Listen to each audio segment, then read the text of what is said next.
You see Kenyans. This is shocking. I don't think we have learned something new. Let's go to another story now.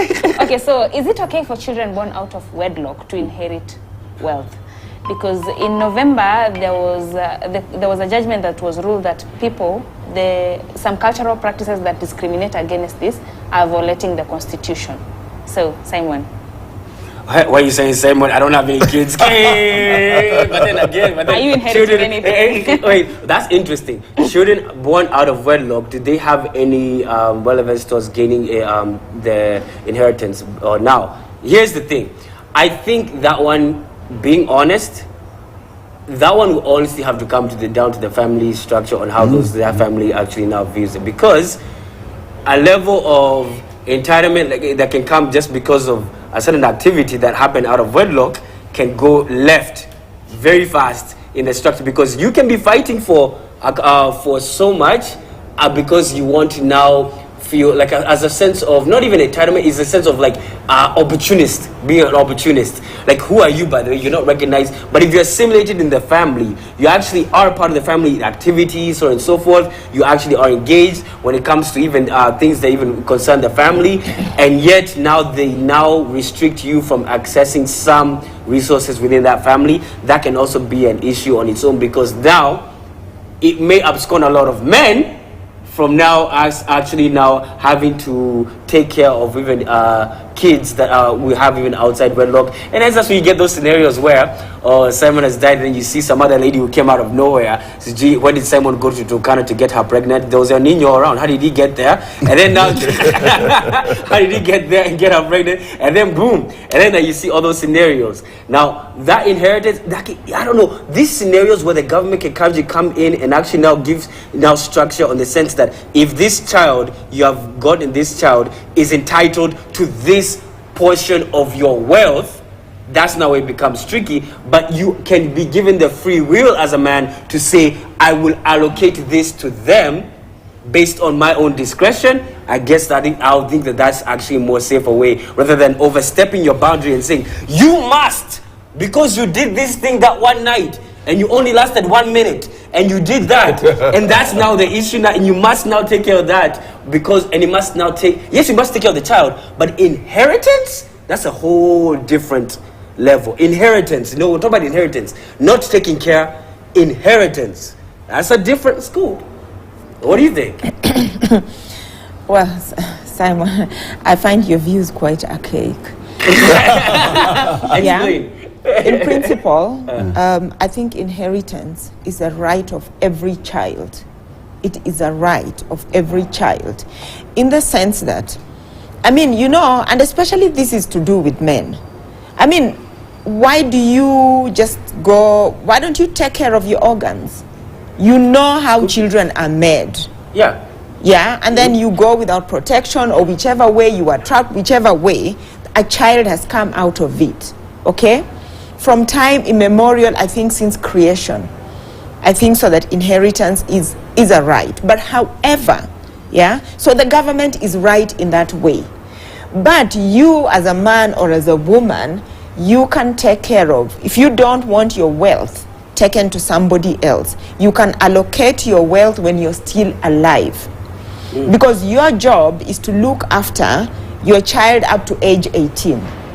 After that, you don't owe your child anything other than that inheritance. And you can turn around things. You can sell whatever you want to sell. You can arrange your affairs such that you're not caught up in what the government thinks it should be. So even if it's a will can be contested. Divide and give up everything when you're still alive, because it is your free will. But if you leave it to the government, that's what will happen. There's a difference between inheritance and taking care of your child. No. You can take care of your child and leave no inheritance. So, but what I'm saying is that if you own property, you own any asset, okay, and you die, or your child can sue you actually if you still owe it. And they can also lose that too. If you feel very strongly as a man or as a woman that you do not want, because maybe you feel you are trapped, or you feel that there are many reasons why you may feel you want to disinherit your child, a child born out of, there's many reasons. Absolutely. And there's many ways to work around it. So if you don't work around it, we go back to factory setting, what the government says. I'll go even further. So, yeah. Even my own kids, I can say that they don't even inherit a thing. That is also a thing. No, even your own kids. Forget even my own biological kids. I got my kid with this lady. I can see you're getting nothing. But I'll take care of your school fees and I'll take care. So who is this entitled person that's coming here and telling me I must get inheritance? Because if you die intestate, no, interstate, yeah? Yes, interstate. Yeah. The government will rule on it. And most of these things come on that. So what am I saying? Yeah. I'm saying you can be taken to court if you are not looking after your child up to age 18. That's not inheritance. After that, you can do whatever you want to do with your wealth. But if you die intestate, the government will rule. All those outgrowers will come. So if you don't want them to have anything, deal with your matters when you're alive. So, and no one will contest it. So I agree. What I would say is that there are two things. Inheritance is always a very dicey issue in Africa. And biblically, let me take from the Bible first.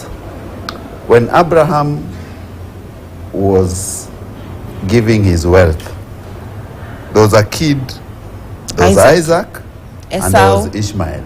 No. Ishmael, yes. Ishmael, yes. With Ishmael was gotten by Hagar, the maid. Yes, Hagar, yes. Hagar, the maid and Sarah's maid. The inheritance there, I will tell you biblically, and I'll come to the government. Isaac was a rightful heir, so he was given the main.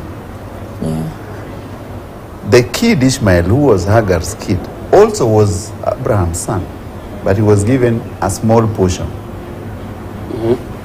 Now, move forward. Isaac begets Jacob. Esau. Same thing. Move to Jacob. When he begot his 12 sons, the first person to be disinherited was who? Joseph. Reuben. Oh, Reuben, yeah. Oh, really? Because Reuben slept with the maid of the father. So he didn't get anything. That's why there's no tribe in Israel known as Reuben. Even his name, there's no tribe known as Reuben. But Joseph, being the firstborn of Rebekah, the firstborns were given double portion. That's why the two sons, Manasseh and Ephraim, are tribes. Yet they are not the sons of Jacob. Wow. Inheritance, biblically, it's you as a man who decides. And you decide, and there's always an outgrower cannot be given equal opportunity. You mean bastards? Kid. Yes. It has never happened. I'm giving you from biblical perspective. Go ahead. They have never, even in the Bible, they have never been given equal. In fact, the firstborn is always given double portion. In all the biblical narrative, the firstborn is given half of the wealth of the father. If you go to England, the lords, do you know why the second kids came to Africa to colonize us? It's because if you are the firstborn, you are the lord of that family. Your brother, who is the secondborn, gets a rent from you or a wage. You do not own that land. So it went down, and the government decided, because this is a white man's law now, which we are using, the Victorian law. After seeing the mess they had in Europe with the lordship and the commoners, so they decided, now we want to rectify it, and we rectify it with our laws here. It is important to take care of your kids, but it is you to decide how much you will give. Even your kids might mismanage you cannot sweat for so long and then you leave all the time for them to mismanage and sell. Yeah.